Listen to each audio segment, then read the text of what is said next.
Assalamualaikum warahmatullahi wabarakatuh. Berjumpa lagi di video pembelajaran kimia kelas 10 di bab pertama, yaitu hakikat dan peran ilmu kimia dalam kehidupan sehari-hari, metode ilmiah dan keselamatan kerja di laboratorium. Pada video pembelajaran sebelumnya, kita sudah mempelajari dengan detail hakikat dan peran ilmu kimia dalam kehidupan sehari-hari serta metode ilmiah. Nah, sekarang kita akan melanjutkan di video yang kedua, yaitu masalah keselamatan kerja di laboratorium. Karena kalau kita belajar kimia, tidak akan pernah lepas dari laboratorium. Langsung saja kita masuk di keselamatan kerja di dalam laboratorium. Nah, nanti di bagian ini kita akan mempelajari 4 hal. Yang pertama adalah alat-alat laboratorium yang sering kita gunakan. Yang kedua nanti ada bahan kimia, sifat dan simbolnya. Yang ketiga penanganan sampah dan limbah laboratorium. Dan yang keempat adalah petunjuk dan larangan di laboratorium. Nah, untuk materi keselamatan kerja di laboratorium di mata pelajaran kimia itu akan sangat berbeda dengan mata pelajaran yang lain. Karena kita di lab kimia itu spesifik, khusus. Karena di dalam lab kimia nanti akan banyak sekali bahan-bahan kimia yang akan dipergunakan dalam kegiatan pembelajaran. Ada bahan kimia yang sifatnya korosif, berbahaya, dan sebagainya. Makanya setiap anak harus benar-benar mampu memahami materi ini dengan baik agar nanti kalau pas bekerja di laboratorium kita tidak ada masalah. Langsung aja kita masuk di materinya. Yang pertama adalah alat-alat laboratorium. Anak-anak pasti tidak asing, sejak SMP kita sudah sering masuk laboratorium gitu ya. Jadi sering menggunakan alat-alat lab. Jadi ini adalah alat-alat umum yang sering kita gunakan di dalam laboratorium. Yang pertama misalkan ini, tabung reaksi. Ukurannya banyak, bermacam-macam, mereknya juga banyak. Nanti kegunaannya adalah untuk mereaksikan bahan kimia. Terus, kalau misalkan kita nyimpan bahan yang jumlahnya sangat sedikit, juga bisa memanfaatkan tabung reaksi. Yang kedua ada beaker glass atau gelas beaker. Ini biasanya untuk menampung dan mencampur bahan kimia, terutama yang berwujud cair. Yang ketiga ada pipet tetes.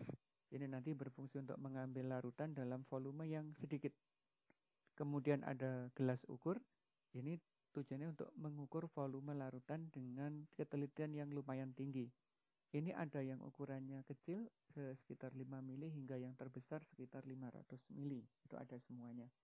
Kemudian ada labu ukur atau labu takar ya nama lainnya ini. Ini biasanya untuk membuat larutan dengan konsentrasi yang tertentu. Jadi nanti di sini ada tanda batas yang menunjukkan volume larutan yang bisa dibuat di sini. Misalkan 50 mili, berarti nanti larutan yang dibuat adalah 50 mili saja. Selanjutnya ada batang pengaduk yang biasa digunakan untuk mengaduk ya biasa ya. Karena untuk mencampurkan zat kimia atau zat yang lain, nanti kadang-kadang kita perlu bantuan diaduk agar nanti bercampur dengan sempurna. Alat selanjutnya, nah ini ada lagi tabung reaksi. Biasa ya kalau tabung reaksi berarti digunakan untuk tabung reaksi biasanya digunakan untuk apa? Ya meletakkan tabung reaksi. Nah tabung reaksi itu biasanya kalau dia lagi kosong habis kita cuci ditaruh yang ini di kayu yang vertikal. Kita balik posisinya. Nanti biar tabung reaksi itu kering sempurna. Kemudian ada pembakar spiritus, berarti untuk membakar atau memanaskan alat lain gitu ya. Ada corong yang digunakan untuk membantu atau menopang saat memindahkan larutan ke dalam wadah lain. Kemudian ada Erlenmeyer, ini biasanya digunakan untuk mencampur larutan cair khusus di dalam proses titrasi asam basa atau titrasi yang lain karena agar mempermudah larutan itu bercampur sempurna.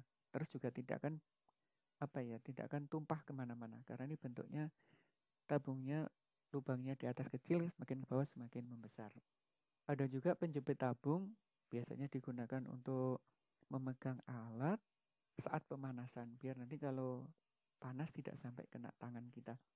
Ada mortar dan alu untuk menggerus ya, misalkan kita mau bereksperimen menggunakan vitamin C dalam bentuk tablet agar lebih aman, itu harus dihaluskan menggunakan alat ini. Itu untuk alat-alat lab. Nah, selain alat-alat lab, nanti di lab kimia juga menyimpan berbagai bahan. Nah, bahan kimia itu sifatnya ada dua, ada yang berbahaya, ada yang tidak berbahaya. Agar kita tahu bahan ini berbahaya atau tidak, biasanya di kemasannya kita beri simbol-simbol khusus. Nah, simbolnya sangat banyak, tergantung yang ada di lab. Kadang ini digunakan semua, kadang tidak. Kalau simbolnya kayak gini, itu artinya sifatnya beracun atau toksik, bisa sampai menyebabkan kematian. Ini bersifat eksplosif, mudah meledak.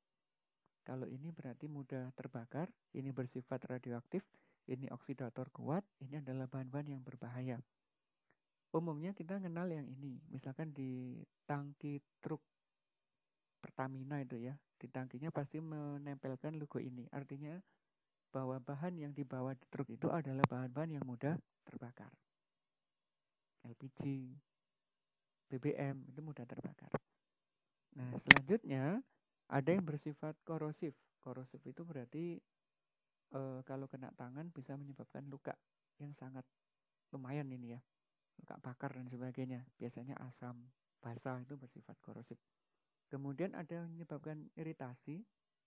Berarti nanti kalau kena kulit bisa luka, bisa panas dan sebagainya. Ada juga yang membahayakan lingkungan. Berarti kalau ini tidak boleh dibuang sembarangan.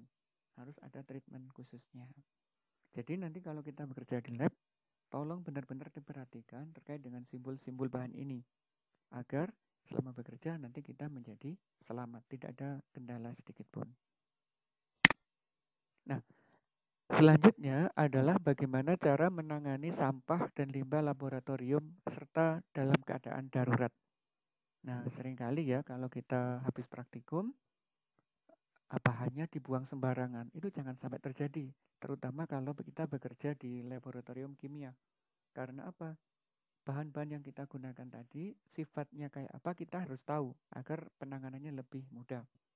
Nah, ini ada beberapa petunjuk yang penting untuk menangani limbah di lab kimia. Yang pertama ini misalkan untuk fine chemicals, berarti ini bahan-bahan yang tidak begitu berbahaya, tidak bereaksi dengan air, jadi nanti ini boleh langsung kita buang di wastafelnya lab. Jadi aman kalau ini ya, asalkan tidak bereaksi dengan air, tidak mudah meledak, tidak radioaktif, tidak beracun, dan komposisinya dalam konsentrasi yang kecil tentunya. Kalau terlalu besar tidak boleh, harus diencerkan dulu, ditambah air dengan jumlah yang sangat banyak. Yang B dan C, larutan asam basa ini sifatnya berlawanan. Jadi kalau kita membuang larutan basah, jangan langsung di wastafel. Begitu juga yang asam. Tapi harus dibuat menjadi netral. Nah, netralnya gimana? Kalau zatnya basah, harus ditambah asam. Kalau zatnya asam, harus ditambah dengan basah. Terus, habis itu, setelah dinetralkan, baru dicampur dengan air yang dalam jumlah yang banyak, baru kita buang di wastafel. Yang keempat, untuk pelarut. Nah, pelarut ini kadang tidak boleh langsung dibuang di wastafel, terutama kalau wastafelnya tidak tidak punya saluran khusus untuk pengolahan limbah. Maksudnya dibuang langsung ke tanah itu berbahaya sekali. Kalau pelarutnya itu mengandung halogen, misalnya kloroform, ini kalau dibuang ke wastafel dan masuk ke tanah itu bisa menyebabkan pencemaran yang luar biasa. Apalagi yang poin E yang mengandung merkuri atau raksa, ini harus mengalami harus ditangani secara khusus karena sifat merkuri itu luar biasa. Dia logam tapi berbentuk cair, mudah masuk ke dalam tubuh kita lewat pori-pori. Kemudian ada juga bahan radioaktif, ini penanganannya sangat khusus. Bahkan kalau kita nyimpannya pun harus berhati-hati gitu ya. Air pembilas harus bebas merkuri, sianida, amonia, minyak, lemak, dan bahan beracun lainnya. Nah, air pembilas ini biasanya ya dari keran wastafel itu. Nah, ini kalau ada kecelakaan bagaimana? Kecelakaan yang sering terjadi di lab itu adalah kebakaran. Misalkan kita salah mencampurkan bahan kimia, itu bisa menimbulkan percikan api. Nah, percikan api ini kalau kita biarkan tidak segera ditangani, kalau sampai menyulut bahan kimia yang lain akan membentuk atau menghasilkan kebakaran yang lumayan besar. Makanya di setiap lab itu nanti pasti ada ini, alat pemadam api yang ringan yang bisa disemprotkan itu ya, kayak yang ada di pom bensin dan sebagainya, alatnya seperti itu. Jadi setiap lab standarnya harus punya ini. Jika terjadi kebakaran, segera padamkan dengan apar. Kalau misalkan anak-anak ragu, bisa minta bantuan guru. Yang penting jangan panik. Jika ada listrik, silakan dimatikan agar tidak memperparah kebakaran. Gitu. Kalau misalkan mendekati bahan kimia yang lain yang mudah terbakar terutama, segera lokalisir api itu, misalkan disemprot atau apa. Jika apinya membesar, apar nggak cukup, ya kita harus minta bantuan, terpaksa ini, misalkan ngontak pemadam kebakaran dan sebagainya. Yang penting ini ya, kalau ada kecelakaan atau kebakaran, jangan sampai panik, tetap usahakan tenang. Nanti kalau kita panik akan menyebabkan permasalahan yang lebih lanjut. Itu. Nah, bagian yang terakhir yaitu petunjuk dan larangan di laboratorium. Ini jumlahnya sangat banyak, tapi yang harus diperhatikan anak-anak adalah yang ini terutama ya. Dilarang makan dan minum di dalam laboratorium, apalagi laboratorium kimia. Karena di lab kimia itu menyimpan berbagai macam senyawa, ada yang beracun, ada yang tidak. Nah, kalau misalkan nanti ada uap gas yang ada di ruangan itu, kemudian anak-anak makan atau minum di situ, terus gasnya masuk ke makanan. Nah, apa yang terjadi? Jadi usahakan di lab kimia jangan sekali-kali untuk makan dan minum. Terus usahakan selalu menggunakan jas lab, menggunakan uh, sarung tangan dan sebagainya agar kita selamat. Nah, yang paling penting lagi adalah satu, kalau kita habis praktikum di lab kimia, usahakan untuk selalu minum susu atau minum air yang sebanyak-banyaknya. Fungsinya untuk apa? Itu akan membantu mengurangi efek dari bahan kimia. Jadi kalau kita menghirup gas atau zat yang agak berbahaya bisa dinetralisasi dengan air yang banyak atau dengan susu. Nah, ini anak-anak untuk pengetahuan laboratorium kimia. Insya Allah nggak ada pertanyaan ya, karena ini sudah sangat detail disampaikan. Terima kasih atas perhatiannya. Terima kasih. Assalamualaikum warahmatullahi wabarakatuh.